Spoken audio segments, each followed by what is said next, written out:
On the fourth ballot, the most devout broke tradition, choosing a man who was not one of their own number. The laurel fell to the Septon Alfin, who had crossed the reach a dozen times in his litter on behalf of Jaehaerys and his queen. The Seven Kingdoms had no fiercer champion of exceptionalism than Alfin, but he was the oldest of the seven speakers, and legless besides, it seemed likely the stranger would seek him out sooner rather than later. When that befell, his own successor would be a Hightower, the king assured Lord Donald, provided his kin aligned themselves firmly with the exceptionalists during Septon Alfin's reign. Thus was the bargain struck, if Septon Barth's account can be believed. Barth himself did not question it, though he rued the corruption that made the most devout so easy to manipulate. It would be better if the seven themselves would choose their voice on earth, but when the gods are silent, lords and kings will make themselves heard, he wrote, and added that both Alfin and Lord Donald's brother, who succeeded him, were more worthy of the crystal crown than Septon Matthias could ever have been. No one was more astonished by the selection of Septon Alfin than Septon Alfin himself, who was at Ashford when word reached him. Traveling by litter, it took him more than a fortnight to reach Aldtown. Whilst awaiting his coming, Jaehaerys used the time to call at Bandolin, Three Towers, Uplands, and Honeyholt. He even flew Vermithor to the Arbor, where he sampled some of that island's choicest wines. Queen Alysanne remained in Aldtown. The Silent Sisters hosted her in their mother house for a day of prayer and contemplation. Another day she spent with the Septas who cared for the city's sick and destitute. Amongst the novices she met was her niece Rhaella, whom her grace pronounced a learned and devout young woman, though much given to stammers and blushes.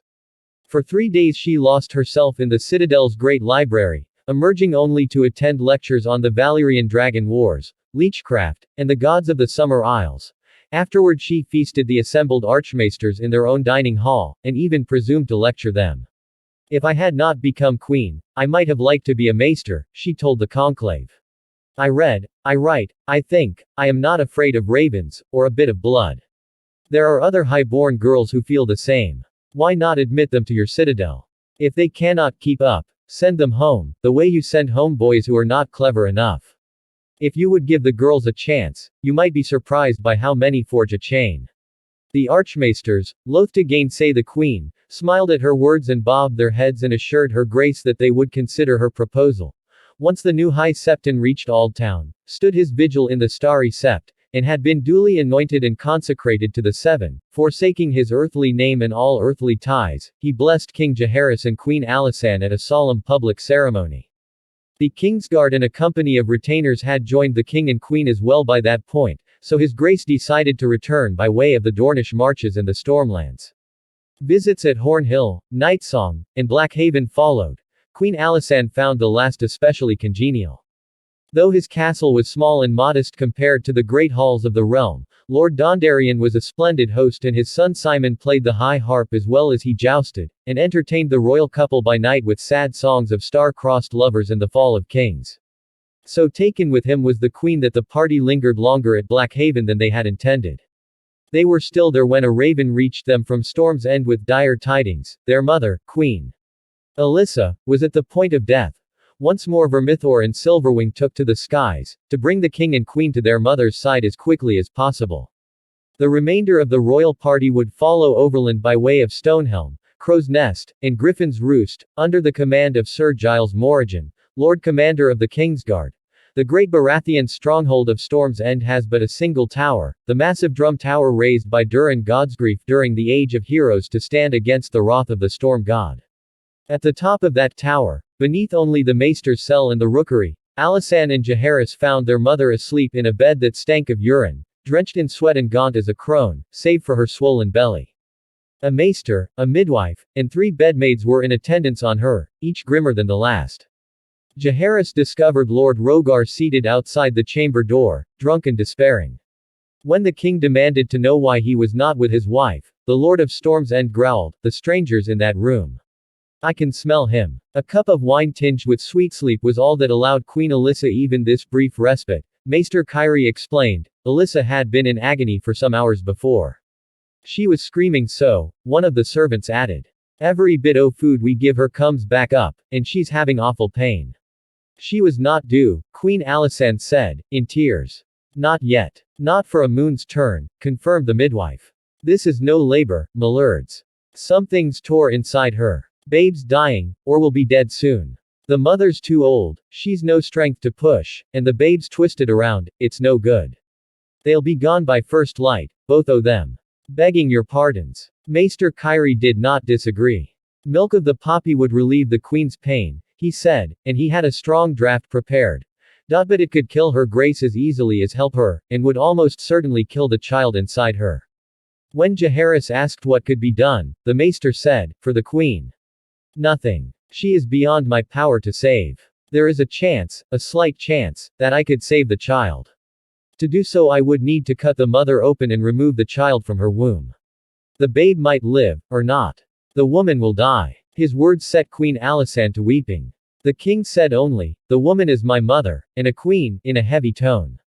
He stepped outside again, pulled Rhaegar Baratheon to his feet, and dragged him back into the birthing chamber, where he bade the maester repeat what he had just said. She is your wife, King Jaehaerys reminded Lord Rhaegar. It is for you to say the words. Lord Rhaegar, we are told, could not bear to look upon his wife. Nor could he find the words until the king took him roughly by the arm and shook him. Save my son, Rhaegar told the maester. Then he wrenched free and fled the room again. Maester Kyrie bowed his head and sent for his blades. In many of the accounts that have come down to us, we are told that Queen Alyssa woke from her sleep before the maester could begin. Though racked by pain and violent convulsions, she cried tears of joy to see her children there. When Alysanne told her what was about to happen, Alyssa gave her assent. Save my babe, she whispered. I will go to see my boys again. The crone will light my way. It is pleasant to believe these were the queen's last words. Sad to say, other accounts tell us that her grace died without waking when Maester Kyrie opened her belly. On one point all agree. Alysanne held her mother's hand in her own from start to finish, until the babe's first squall filled the room. Lord Rhaegar did not get the second son that he had prayed for. The child was a girl, born so small and weak that midwife and maester alike did not believe she would survive. She surprised them both, as she would surprise many others in her time. Days later, when he had finally recovered himself enough to consider the matter, Rhaegar Baratheon named his daughter Jocelyn. First, however, his lordship had to contend with a more contentious arrival. Dawn was breaking and Queen Alyssa's body was not yet cold when Vermithor raised his head from where he had been coiled sleeping in the yard, and gave out with a roar that woke half of Storm's End. He had scented the approach of another dragon. Moments later Dreamfire descended, silver crests flashing along her back as her pale blue wings beat against the red dawn sky. Rhaena Targaryen had come to make amends to her mother. She came too late, Queen Alyssa was gone. Though the king told her she did not need to look upon their mother's mortal remains, Rhaena insisted, ripping away the bedclothes that covered her to gaze upon the maester's work. After a long time she turned away to kiss her brother on the cheek and embrace her younger sister. The two queens held each other for a long while, it is said, but when the midwife offered Rhaena the newborn babe to hold, she refused. Where is Rhaegar? She asked. She found him below in his great hall with his young son, Boromund, in his lap, surrounded by his brothers and his knights. Rhaena Targaryen pushed through all of them to stand over him, and began to curse him to his face. Her blood is on your hands, she raged at him. Her blood is on your cock. May you die screaming. Rhaegar Baratheon was outraged by her accusations. What are you saying, woman? This is the will of the gods. The stranger comes for all of us. How could it be my doing? What did I do? You put your cock in her. She gave you one son, that should have been enough. Save my wife, you should have said, but what are wives to men like you? Rhaena reached out and grabbed his beard and pulled his face to hers. Hear this, my lord. Do not think to wed again. Take care of the whelps my mother gave you, my half-brother and half-sister. See that they want for nothing. Do that, and I will let you be. If I should hear even a whisper of your taking some other poor maid to wife, I will make another Harrenhal of Storm's End, with you and her inside it. When she had stormed from the hall, back to her dragon in the yard, Lord Rhaegar and his brothers shared a laugh. She is mad, he declared. Does she think to frighten me? Me. I did not fear the wrath of Maegor the Cruel, should I fear hers? Thereafter he drank a cup of wine, summoned his steward to make arrangements for his wife's burial, and sent his brother Sir Gawron to invite the king and queen to stay on for a feast in honor of his daughter. It was a sadder king who returned to King's Landing from Storm's End. The most devout had given him the high septon he desired, The doctrine of exceptionalism would be a tenet of the faith, and he had reached an accord with the powerful Hightowers of Aldtown, but these victories had turned to ashes in his mouth with the death of his mother. Jaehaerys was not one to brood, however, as he would do so often during his long reign. The king shrugged off his sorrows and plunged himself into the ruling of his realm. Summer had given way to autumn and leaves were falling all across the Seven Kingdoms. A new vulture king had emerged in the Red Mountains. The sweating sickness had broken out on the Three Sisters, and Tyrosh and Lee were edging toward a war that would almost certainly engulf the Stepstones and disrupt trade. All this must needs be dealt with, and deal with it he did. Queen Alysanne found a different answer. Having lost a mother, she found solace in a daughter. Though not quite a year and a half old, Princess Daenerys had been talking after a fashion since well before her first name day, and had gone past crawling, lurching, and walking into running. She is in a great hurry, this one, her wet nurse told the queen. The little princess was a happy child, endlessly curious and utterly fearless, a delight to all who knew her. She so enchanted Alysanne that for a time her grace even began to eschew council sessions, preferring to spend her days playing with her daughter and reading her the stories that her own mother had once read to her. She is so clever, she will be reading to me before long, she told the king. She is going to be a great queen, I know it. The stranger was not yet done with House Targaryen in that cruel year of 54 AC, however. Across Blackwater Bay on Dragonstone, Rhaena Targaryen had found new griefs awaiting her when she returned from Storm's End. Far from being a joy and a comfort to her as Daenerys was to Alysanne, her own daughter Arya had become a terror. A willful wild child who defied her septa, her mother, and her maesters alike, abused her servants, absented herself from prayers, lessons, and meals without leave, and addressed the men and women of Rhaena's court with such charming names as Sir Stupid, Lord Pigface, and Lady Farts a Lot. Her Grace's husband, Andro Farman, though less vocal and openly defiant, was no less angry. When word first reached Dragonstone that Queen Alyssa was failing, Andro had announced that he would accompany his wife to Storm's End. As her husband, he said, his place was at Rhaena's side, to give her comfort. The queen had refused him, however, and not gently. A loud argument had preceded her departure, and her grace was heard to say, the wrong Farman ran away. Her marriage, never passionate, had become a mummer's farce by 54 AC. And not an entertaining one, Lady Elaine Royce observed. Andro Farman was no longer the lad that Rhaena had married 5 years earlier on Fair Isle, when he was 10 and 7. The comely stripling had become puffy-faced, round-shouldered, and fleshy. Never well regarded by other men, he had found himself forgotten and ignored by their lordly hosts during Rhaena's wanderings in the west. Dragonstone proved to be no better. His wife was still a queen, but no one mistook Andro for a king, or even a lord consort. Though he sat at Queen Rhaena's side during meals, he did not share her bed. That honor went to her friends and favorites.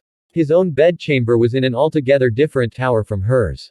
The gossips at court said the queen told him that it was better that they slept apart, so he need not be disturbed if he should find some pretty maid to warm his bed. There is no indication that he ever did. His days were as empty as his nights. Though he had been born upon an island and now lived upon another, Andro did not sail or swim or fish. A failed squire, he had no skill with sword nor axe nor spear, so when the men of the castle garrison trained each morning in the yard, he kept to his bed. Thinking that he might be of a bookish disposition, Maester Culiper tried to interest him in the treasures of Dragonstone's library, the ponderous tomes and old Valyrian scrolls that had fascinated King Jaehaerys, only to discover that the queen's husband could not read. Andro rode passably well, and from time to time would have a horse saddled so he might trot about the yard, but he never passed beyond the gates to explore the Dragonmont's rocky paths or the far side of the island, nor even the fishing village and docks beneath the castle. He drinks a deal, Maester Culiper wrote to the Citadel, and has been known to spend entire days in the chamber of the painted table, moving painted wooden soldiers about the map. Queen Rhaena's companions are wont to say he is planning his conquest of Westeros. They do not mock him to his face for her sake, but they titter at him behind his back. The knights and men at arms pay him no mind whatsoever, and the servants obey him or not, as they please, with no fear of his displeasure. The children are the cruelest, as children often are, and none half so cruel as the Princess Arya. She once emptied a chamberpot upon his head, not for anything he did, but because she was wroth with her mother. Andrew Farman's discontent on Dragonstone only grew worse after his sister's departure. Lady Alyssa had been his closest friend, mayhaps his only friend, Kuiper observed, and despite his tearful denials, Rhaena found it hard to accept that he had played no role in the matter of her dragon eggs. When the Queen dismissed Sir Merrill Bullock, Andrew had asked her to appoint him commander of the castle garrison in Bullock's place. Her Grace had been breaking her fast with 4 of her ladies in waiting at the time. The women burst into laughter at his request, and after a moment the Queen had laughed as well. When Rhaena flew to King's Landing to inform King Jaehaerys of the theft, Andrew had offered to accompany her. His wife refused him scornfully. What would that serve? What could you possibly do but fall off the dragon? Queen Rhaena's denial of his wish to go with her to Storm's End was but the latest and the last in a long string of humiliations for Andrew Farman. By the time Rhaena returned from her mother's deathbed, he was well past any desire to comfort her. Sullen and cold, he sat silent at meals and avoided the Queen's company elsewise. If Rhaena Targaryen was troubled by his sulks, she gave little sign of it. She found consolation in her ladies instead, in old friends like Samantha Stokeworth and Elaine Royce, and newer companions like her cousin Lyanna Valerian, Lord Staunton's pretty daughter Cassella, and young Septa Miriam. Whatever peace they helped her find proved short-lived. Autumn had come to Dragonstone, as to the rest of Westeros, and with it came cold winds from the north and storms from the south raging up the narrow sea. A darkness settled over the ancient fortress, a gloomy place even in summer. Even the dragons seemed to feel the damp. And as the year waned, the sickness came to Dragonstone. It was not the sweating sickness, nor the shaking sickness, nor Greascale, Maester Kuiper pronounced.